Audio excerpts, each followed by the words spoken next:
भगवान विष्णु जी और माता लक्ष्मी जी पौराणिक कथाएं। एक बार भगवान विष्णु जी शेषनाग पर बैठे बैठे बोर हो गए और उन्होंने धरती पर घूमने का विचार मन में किया। वैसे भी कई साल बीत गए थे धरती पर आए और वह अपनी यात्रा की तैयारी में लग गए। स्वामी को तैयार होता देखकर लक्ष्मी माँ ने पूछा, आज सुबह सुबह कहाँ जाने की तैयारी हो रही है?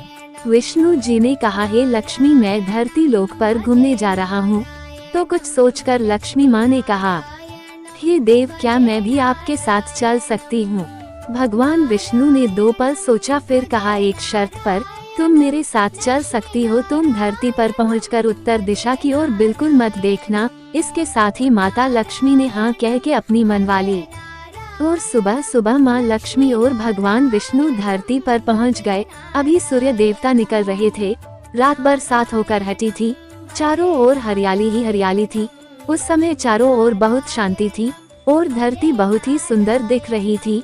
और माँ लक्ष्मी मंत्र मुग्ध होकर धरती को देख रही थी और भूल गई कि पति को क्या वचन देकर आई है। और चारों ओर देखती हुई कब उत्तर दिशा की ओर देखने लगी, पता ही नहीं चला।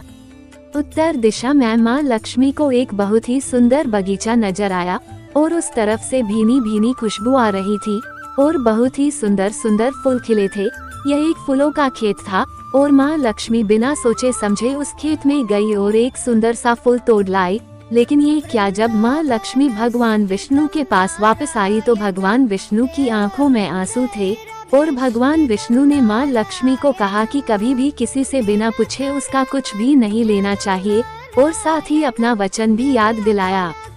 माँ लक्ष्मी को अपनी भूल का पता चला तो उन्होंने भगवान विष्णु से इस भूल की माफी मांगी।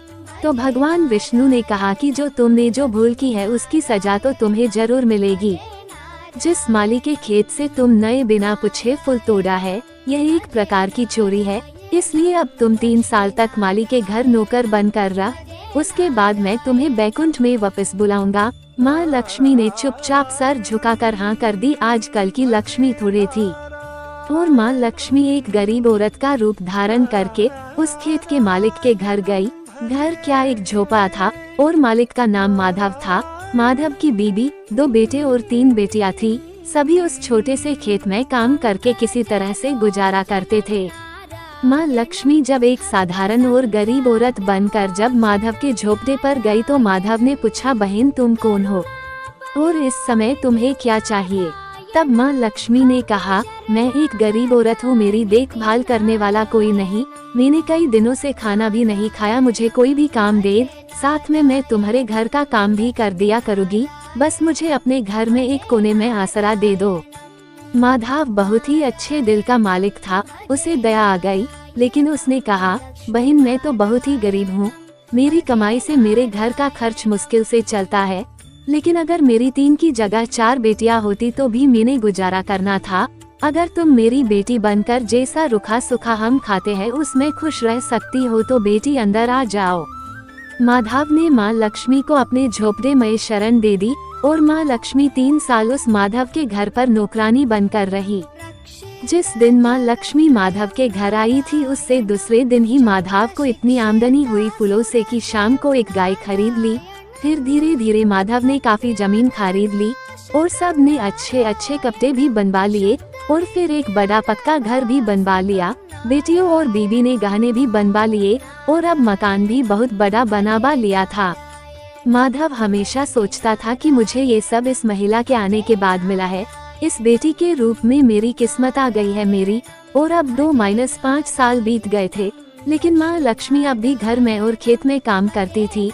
एक दिन माधव जब अपने खेतों से काम खत्म करके घर आया तो उसने अपने घर के सामने द्वार पर एक देवी स्वरूप गहनों से लदी एक औरत को देखा। ध्यान से देखकर पहचान गया, अरे ये तो मेरी मुँह बोली चौथी बेटी यानी वही औरत है। और पहचान गया कि यह तो माँ लक्ष्मी है।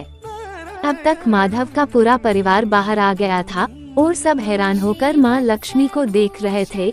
माधव बोला है, माँ हमें माफ कर, हमने तेरे से अनजाने में ही घर और खेत में काम करवाया है। माँ ये कैसा अपराध हो गया है, माँ हम सबको माफ कर दे।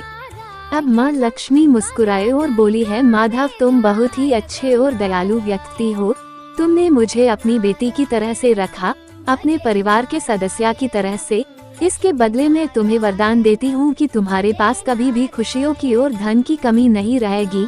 तुम्हें सारे सुख मिलेंगे जिसके तुम हकदार हो। और फिर माँ अपने स्वामी के दोबारा भेजे रथ में बैठकर बैकुंठ चली गई।